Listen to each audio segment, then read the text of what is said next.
also gone through a lot of budgets, a lot of budget crises. I'll tell you, in government, there's always a crisis, although this is certainly a major crisis that we're having in this state. Now, if I'm being attacked and I've got to deal with the enemy over there, I don't just shoot from the hip. I at least get my generals in and do a little master planning. This guy's been in office for 1 week, and what I've seen in looking over the plan out of the governor's office is just a scattershot. Hey, we're desperate. Let's try this. How about this? Can we do this? Let's go do this. Instead of coming out with a very specific, concrete plan, it looks to me like they're all over the map, quite frankly, Steve. Jeff, I don't know if you agree with that or not, but I mean, we've got not just some taxes. There are a significant number of changes in the tax code that's going to show a major tax increase in this state. One example would be the sales tax. The governor is saying raise the sales tax by 1%. Right now, we're in the top 5 in America. If the governor and the legislature pass a 1% increase in the sales tax, the overall sales tax in Louisiana will be the highest in all of America.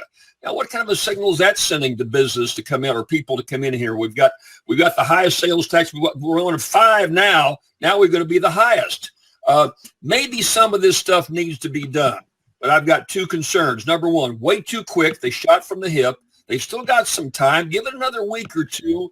And instead of quietly behind the scenes talking with a cross-section of groups, like the governor's folks are throwing all this out and kind of see what sticks. I'd rather have a master plan in order that is thought out a little bit more than go right ahead with it and push real hard, number one. Number 2, what is not in the budget is any reductions. Look, I've been around the block, as you said, for 28 years. I don't care how tight your budget is. There's ways you can save money. Every one of these agencies pads some money. They've got some discretionary funds. And I haven't seen anything about cutting back at all. We've not, how about a performance audit to see, we're giving you the money. What are you doing with the money we give you? Are we giving you too much? So it looks like it's thrown out quick. They're looking for something to stick. And I hope some level heads will say, look, we better tone this down and get down to specifics. Because right now, I don't see them off to a very good start, Steve. Okay. Jeff. Well, I mean, I think Jim made some great points. I would just say this. Tomorrow on my radio show, I'm going to be interviewing John Kennedy. And one of the things John Kennedy has preached for years is the fact that we've got 19,000 consulting contracts in Louisiana. And the question is, do we need all of them? I mean, can we look to maybe getting rid of some of those, reducing some of those? Obviously, I've been preaching on my program for years. We need consolidation of higher ed. We've got too many colleges, too many campuses, too many boards. I think that's probably the case all over state government. I would rather see us cutting back before looking at increased taxes. And I agree with Jim. I don't think we can raise the sales tax. That would be, I think, a very bad sign. We don't want to be the highest in the nation. I think there might be some consensus to raise other taxes or fees or various types of revenue enhancements, but certainly not sales taxes. And I really think, the governor is really just getting into this. I think he needs to have more input from his legislative leaders. I just got a blast from Representative Paul Hollis. He is steadfastly opposed to any of these tax increases. I think a lot of these Republicans are going to be hard-pressed to support any of them. That's not what they ran on. The governor really didn't run on that either, of course. The governor didn't run on a lot of what we've been hearing from him over the past few weeks. But I understand it's a crisis. It was worse than he thought it was when he was elected. So we've got a big problem, and I think we really need some creative solutions. But I think the tax option should be the last resort, not the first resort. Okay, so hold on. Let me jump in for a second and to say that, number one, it's not just taxes. I mean, we're talking about taking funds from other sources, and we'll go in more detail about that. And he's talking about cutting. In terms of the first $750 million for the budget that is now out of whack, the current budget, the one that's supposed to be balanced, the one that Governor Jindal said was balanced, has been over $1.2 million out of balance. So we've got to do something about that immediately. We don't have time to just, smoke a cigarette and hopefully we'll maybe tax a cigarette. But seriously, I mean, we don't have time, do we? I mean, we have a government that is going to crash. So how do we deal with that now? Because that's the issue we're dealing with. Okay, how do we deal with, you talk about education and universities. Yeah, that's great for long term, but are you going to shut them now? And if you do, then what's going to happen with the bond rating? So, I got to tell you, we have a short-term problem. We have a long-term problem.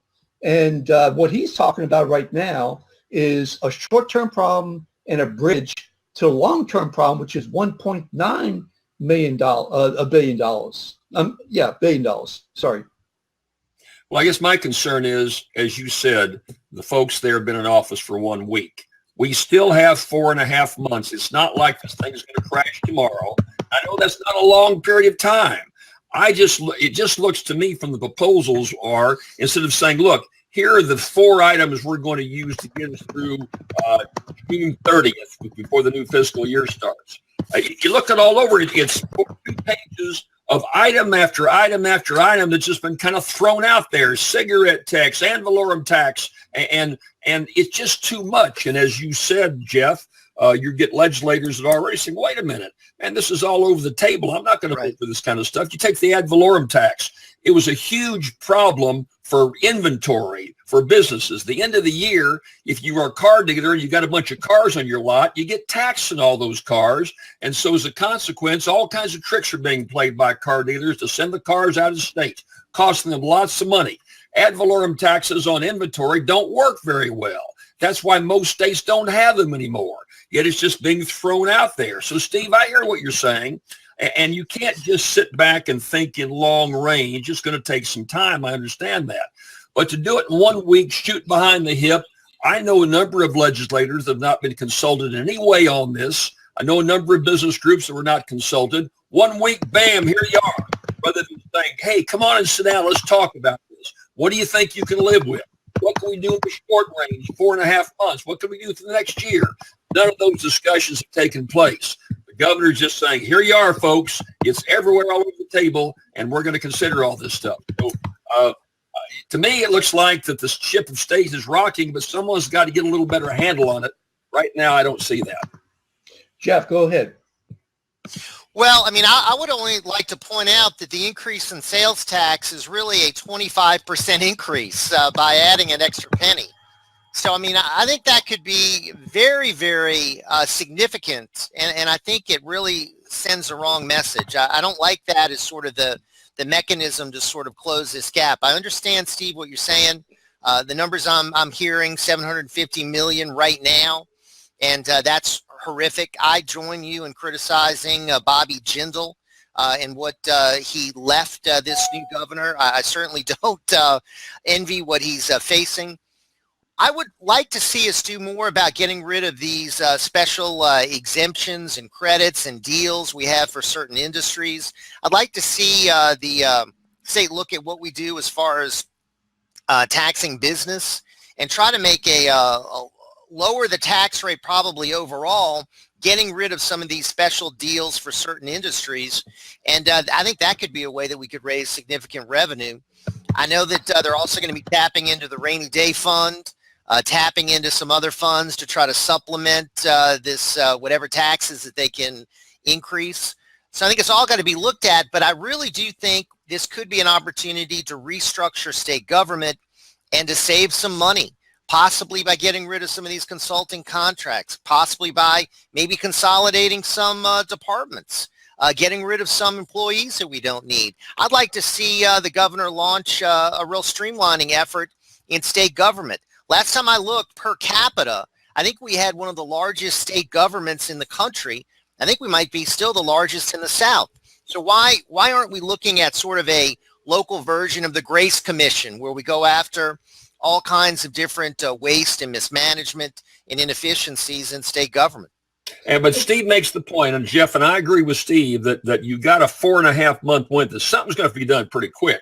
But the way it's being done, and you talked about the sales tax, telephone taxes on your cell phone, your landline. I don't know about you guys, but I've got 5 or 6 telephone lines. We're now paying state and federal 5%. They want to jump another 2%. A 40% increase going to make us the highest in the country. I'm sick and tired of paying more in my telephone bill that I'm putting out. Tell Bobby Jindal that he really screwed up. Because, here's a guy, Jon Bel Edwards, who's been on the job for 8 days now. 8 days. Actually, 7 days, because the first day, was his inaug.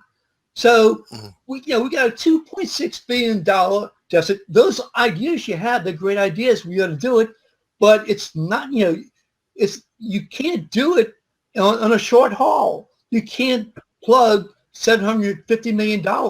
Look, our treasurer was on radio the other day and came up with 3 great ideas in terms of cutting. You know what it came out to be? $750 million. And that can't be done in 4 months. The ideas you're talking about are great for the regular session. But now we basically is a regular session, not a fiscal session coming up. It's an even year. So now we have a real problem. All we can do is to have a special session, deal with the short-term area, and try to have a bridge to the long-term area. To the long-term fix of 1.9 billion, and it might be more if oil keeps coming down. Well, and it will, Steve. I mean, we have to come to that realization. We can't be dependent on oil and gas revenue any longer. I'm looking at forecasts right now which say this thing is not going to be rebounding anytime soon. So we could be looking at even declining prices, even less revenue coming into the state. So now is the time to restructure how we handle state government. And hopefully Jon Bel Edwards can do it, but I really think he needs more input from his legislative leaders. And I don't think they're going to be on board, at least the feedback I'm getting with this proposal. Okay, so what's the solution? What's the solution for the short term? Okay, $750 million has got to be taken care of before June 30, 2016. So how do we deal with that? The 1 cent tax, sales tax, which he wants to make permanent, is hopefully he hopes will go into effect immediately upon passing, and if not, within a few weeks after that, and will raise I forget what the number was, over $100 million. 216 million for the first couple of months. Is that what it is? Yeah, by late June. Okay. By late June. Okay. So how else do we do it? Well, what I didn't see in the discussion, Steve, was we've got 6 months. All right, it's $750 million if you continue spending at the present rate for the next 6 months. Half the year is over. Okay, there are some ways you can cut right now on that $750 million. Okay. I'd suspend all travel. Every agency has a discretionary fund for equipment. Maybe you got to hang on there with your present computer for another 6 months. We just don't need to go spending a lot of the money within this $750 million. I don't know. I haven't looked at it because it was so quick. Rather than throwing it out there and giving us a detailed report, boom, we just shot it out there to us. But Jeff and you and I could sit down with that $750 million and I think responsibly cut it down to about $450. That's still not going to do it, but we cut that. Let's hold some of the spending. We don't need, as you said, to put out the contracts. We don't need to go to every convention going on here for the next 6 months. We don't need to buy new desks and repaint and do a lot of these things right now to get us over the hump.